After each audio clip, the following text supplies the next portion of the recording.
Bismillahirrahmanirrahim. Assalamualaikum warahmatullahi wabarakatuh. Mahasiswa yang saya cintai, pertama-tama marilah kita panjatkan puji dan syukur kehadirat Allah Subhanahu wa taala yang telah memberikan nikmat kepada kita, dari nikmat yang paling kecil sampai nikmat yang paling besar, yaitu nikmat iman dan Islam. Salawat serta salam semoga senantiasa tercurahkan kepada junjungan kita, revolusioner Islam sedunia, pendobrak kebatilan, penghancur kemungkaran, pembawa rahmat seluruh alam, yang telah membawa umat manusia dari zaman jahiliyah yang penuh dengan kegelapan menuju alam Islamiyah yang penuh dengan nur cahaya kedamaian. Baiklah, kita akan melanjutkan perkuliahan kita drainase, pertemuan ke-6, permodelan hubungan hujan, limpasan, dan erosi. Pendahuluan. Keberadaan dan kondisi ekosistem daerah aliran sungai atau DAS, atau sering disebut dengan sungai, merupakan salah satu isu nasional dalam beberapa tahun terakhir. Hal ini karena salah satu variabel terjadinya banjir adalah kondisi DAS yang kritis, seperti terjadinya penyimpangan tata guna lahan, ada sepadan sungai, membangun rumah di sepadan sungai, penyempitan sungai, pembalakan hutan secara besar-besaran. Kondisi ini menyebabkan kurang atau malah hilangnya daerah resapan sebagai penyangga terhadap beban banjir yang terlalu besar akibat tingginya curah hujan yang terjadi. Ini gambar ilustrasi sebelah ini. Ini erosi. Ini awal erosi hujan. Begitu jatuh hujan terjadi erosi. Terjadi tambah deras hujan, terjadi sedimentasi. Ini gambaran di mana tutupan lahan tidak ada, rerumputan dan lain-lain, pepohonan. Pergerakan sedimen di DAS, satu proses tanah oleh air. Jadi di gambar ilustrasi ini ada proses ilustrasi terjadinya sedimentasi oleh air di sungai. Dua laju sedimen di daerah pengaliran sungai, DPS. Tiga tata guna lahan. Maka tata guna lahan ini perlu RT RW, di mana daerah industri, di mana daerah hutan lindung, di mana daerah berpendudukan, itu harus diatur sesuai dengan perundang-undangan yang ada. Model hubungan hujan, limpasan, dan kapasitas erosi. Beberapa model hidrologi untuk daerah aliran sungai: curah hujan intersepsi dan evaporasi, infiltrasi, dan sedimentasi. Nah, ini contoh sedimentasi. Apabila sebelah kiri ini, gambar kiri, itu sedimentasi lebih besar karena tidak ada lagi tutupan lahan, yang di bawahnya terjadi sedimentasi beberapa senti. Kemudian yang sebelah kanan ini sedimentasi yang ada tutupan lahan, ada pepohonan. Nah, ini bawah ini terjadi sedimentasi kecil. Beberapa model untuk hidrologi daerah aliran sungai. Sebagai analisis DAS, kategori utama dapat diberikan menjadi model dengan lumpet parameter berlawan dengan parameter terdistribusi. Model kejadian sesaat atau event berlawanan dengan berkesinambungan continuous dan stokastik versus deterministik. Model empirik dan mekanitik, model deskriptif versus model numerik, model dinamik versus model statik. Beberapa model hidrologi dengan sistem lampet parameter antara lain: model Mock model, Dowley O'Donnell 6 model, Tank model, Simplem Deterministic model, Stamford model. Hanya sedikit tersedia model skala dengan parameter yang terdistribusi untuk permodelan. ada NPS, non-point source dari suatu das. Di sini termasuk Answer, Hick and Monke 1966, Dilaha dan Beasley 1983. Kemudian ada FESHM, Ross dan kawan-kawan 1982, AGNPS, Young dan kawan-kawan 1987, dan C, Abbott dan kawan-kawan 1986. Model distribusi secara teoritis mengasumsikan bahwa das dibangun menjadi terstruktur oleh elemen-elemen homogen yang tidak begitu luas setara dengan titik-titik dalam das. Nanti kalau model yang ini, Answer ini dikotak-kotakkan. Beberapa model untuk daerah aliran sungai untuk melihat pola hubungan antara curah hujan, limpasan atau runoff, dan kapasitas erosi pada suatu daerah aliran sungai dapat dilakukan permodelan baik dengan model matematik maupun model fisik. Dalam permodelan dilakukan dengan menggunakan model matematik. Hal ini digunakan model Answer, Areal, Non-Point, Source Choice, Fawcett, Environment, Ratio Simulation. Model Answer ini dikembangkan pertama kali oleh Beasley, Hungin, dan Dilah 1983 dan sudah diintegrasikan dengan GIS, APJ, Dero, dan kawan-kawan 1986. Dan versi sekarang ini Answer 2000, Burnout, dan Dilah 1998 merupakan model simulasi yang kontinu dikembangkan untuk mensimulasi runoff dan erosi rata-rata tahunan jangka panjang long term average annual dari suatu daerah aliran sungai. Hubungan parameter-parameter yang digunakan dalam permodelan diuraikan secara singkat sebagai berikut. Karakteristik hujan. Hujan lebat, hujan sedang, hujan kecil itu tidak dihitung. Kemudian 2, curah hujan. Curah hujan ekstrim, curah hujan lebat, curah hujan kecil, kemudian intersepsi dan evaporasi, penguapan. Infiltrasi nomor 3. Nomor 4, sedimentasi. Nah, ini adalah model das, jenis-jenis das bentuk burung, debit banjir kecil karena waktu tiba air dari anak sungai, konsentrasi time berbeda, waktu banjir relatif lama. Nah, ini cenderung ke das Musi yang ada di Sumatera Selatan, daerah pengaliran menyebar, debit banjir besar dengan konsentrasi di titik-titik pertemuan anak sungai. Daerah pengaliran sejajar dengan debit banjir besar dengan konsentrasi di titik pertemuan sungai di bagian hulu. Jadi ini bagian hulu titik-titiknya. Bentuk daerah pengaliran yang berbeda dari ketiga bentuk tersebut disebut dengan daerah pengaliran kompleks.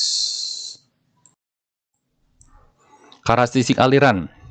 Secara matematis, setiap elemen tanggapan hidrolis respon dapat dihitung sebagai suatu fungsi waktu sebagai berikut. I dikurang Q sama dengan ds per dt, di mana I debit flow menuju suatu elemen dari hujan dan dari elemen sekitarnya. Q itu debit inflow, debit masuk, debit outflow, debit keluar. S volume air yang disimpan storage dalam suatu elemen. T itu waktu. Masih masuk karakteristik aliran. Persamaan yang digunakan dalam permodelan itu model Answer. DEP sama dengan Hu dikali Rhodes dikali dalam kurung H bagi U pangkat setengah rho, di mana depth itu volume tampungan air dalam satuan kedalaman, H itu ketinggian datum atau ketinggian muka air, HU ketinggian maksimum mikro relief, rho parameter karakteristik permukaan.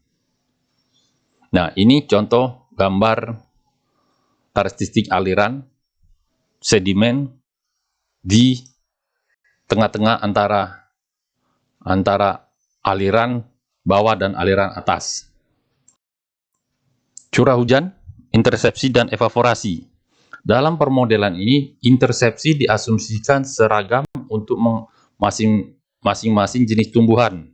Menurut Harton, 1918, besar intersepsi oleh tumbuhan adalah sekitar 0,5 mm hingga 1,8 mm. Dalam perhitungan selanjutnya, besarnya evaporasi selama terjadi hujan diabaikan.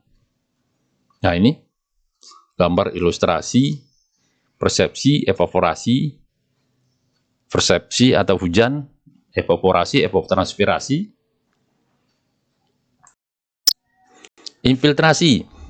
Persamaan infiltrasi digunakan dalam permodelan atmosfer adalah persamaan Harton 1961, Everton 1965, Fmax sama dengan Fc dikali A dikali dalam kurung PIV bagi TP pangkat B, di mana Fmax kapasitas infiltrasi dengan permukaan tanah terendam air.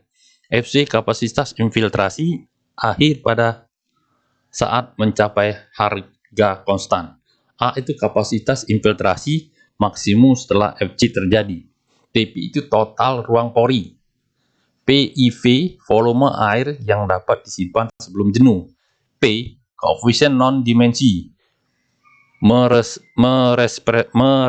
merepresentasikan korelasi antara tingkat penurunan infiltrasi dengan peningkatan kelembaban tanah. Nah, ini contoh infiltrasi.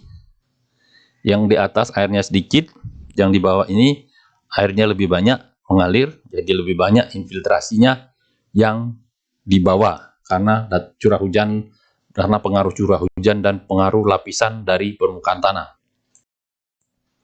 Pergerakan air di zona ini mengikuti prinsip sebagai berikut. Jika kadar air dalam zona kontrol lebih kecil daripada kapasitas lapang, fill capacity, maka tidak ada pergerakan air dalam zona ini. Jika kadar air dalam zona kontrol lebih besar daripada kapasitas lapang, fill capacity, maka bergerak mengikuti persamaan sebagai berikut. DR sama dengan FC dikali dalam kurung 1 minus PIV GWC pangkat 3, di mana DR laju pergerakan air dari zona kontrol, GWC kapasitas air gravitasional pada zona kontrol, porositas dikurang dengan kapasitas lapang. Sedimentasi. Dalam model atmosfer, terpisahnya butir tanah akibat tumbukan air hujan dapat dihitung menggunakan persamaan Mayer dan Wiesmeyer 1969. DETR sama dengan 0,108 kali CDR kali SKDR kali AI kecil kali R pangkat 2, di mana DETR laju pemisahan butiran tanah akibat tumbuhan dan air hujan, kilogram per meter. CDR faktor cara penanaman dan manajemen lahan atau C berdasarkan Usler dan Wiesmeyer dan Smith 1978. SKDR faktor erosivitas lahan atau K berdasarkan Usler. AI pertumbuhan luas dalam meter pangkat 2. R itu intensitas hujan milimeter per min. Ini contoh gambar sedimentasi, di mana yang di atas ini sedimentasinya sedikit karena ada tumbuh-tumbuhan di dalam air, yang di bawah ini lebih banyak karena tidak ada tumbuh-tumbuhan. Ini langsung ke laut, semuanya sedimen ini langsung ke laut. Laut nanti dibawa ke ini lagi, perputaran antara darat ke laut. Sedimentasinya itu terjadi di muara sungai. Sementara itu, pemisahan butiran tanah akibat aliran permukaan dihitung berdasarkan persamaan Mayer and Wiesmeyer 1969 yang dimodifikasi oleh Foster 1976 sebagai berikut. DETF sama dengan 0,9 CDR 0,9 kali CDR dikali SKDR dikali A I kecil dikali SL dikali Q, di mana DETF laju pemisahan butiran tanah akibat overland flow kilogram per min, SL kemiringan lereng, Q debit persatuan lebar kilogram pangkat 2 per min. Ini contoh satu, ini gambar satu ini pelapukan batuan beku yang terbawa ke dalam air dan dimulai pengendapan. 2. Seiring waktu lebih banyak lapisan menumpuk dan menekan lapisan bawah, pemadatan. 3 itu lebih banyak lapisan dan pemadatan yang berlangsung membuat air mengalami tekanan dan keluar dari lapisan. 4. Sedimentasi dengan keluarnya air dari ruang pori material yang terlarut di dalam pengendap dan merekat menyemen butiran sedimen. Kapasitas transport sedimen yang digunakan dalam answer mengikuti hasil penelitian Yalin 1963, Mayer and Wiesmeyer 1969, Foster dan Mayer 1973, Curtis 1976. Persamaan yang dapat digunakan adalah TL sama dengan 161 kali SL kali Q pangkat 5, di mana Q lebih kecil dari 0,046 mm pangkat 2 per min. TL sama dengan 1632 kali SL kali Q pangkat 5. Jika Q lebih besar dari 0,046 meter pangkat 2 per min, di mana TF laju transport sedimen potensial kilogram min per kali meter. Ini adalah sedimentasi fluvial sungai. Sedimentasi sungai atau fluvial yaitu proses pengendapan material-material yang diangkut oleh air sepanjang aliran sungai. Tempat-tempat pengendapannya antara lain di dasar sungai, danau, atau muara sungai. Bentuk hasil sedimentasi fluvial antara lain dataran banjir, kipas aluvial, tanggul, gosong sungai. Nah, ini gambarnya. Sedimentasi laut atau marin. Sedimentasi laut yaitu proses pengendapan yang dilakukan oleh gelombang laut yang terdapat di sepanjang pantai. Bentuk alam hasil sedimentasi laut antara lain tombolo, split. Perhitungan erosi dalam answer dilakukan dengan beberapa penyederhanaan dan asumsi sebagai berikut. Aliran air merupakan subsurface water, tidak memproduksi sedimen. Butiran sedimen yang bergerak dari suatu titik dan mengendap pada titik lainnya akan menumpuk pada permukaan tanah. Pemisahan kembali redetachment butiran tanah memerlukan energi yang sama dengan pemisahan butir tanah semula dalam kurung original detachment. Pada ruas saluran tidak terjadi pemisahan butir tanah akibat tumbukan air hujan, dan hanya sedimen yang telah mengendap di saluran saja yang diperhitungkan terhadap efek pemisahan butiran akibat aliran air dalam kurung dasar saluran tidak tererosi. Penggunaan mol answer dapat memberikan keluaran sekaligus baik berupa debit aliran pada sungai, kehilangan tanah akibat erosi, dan sedimentasi. Mampu memproses kerja simulasi atau skenario secara serentak dalam berbagai kondisi das daerah aliran sungai, menganalisis parameter distribusi secara sensitif sehingga dapat menghasilkan simulasi akurat terhadap sifat fisik daerah aliran sungai atau das. Wassalamualaikum warahmatullahi wabarakatuh. Thank you.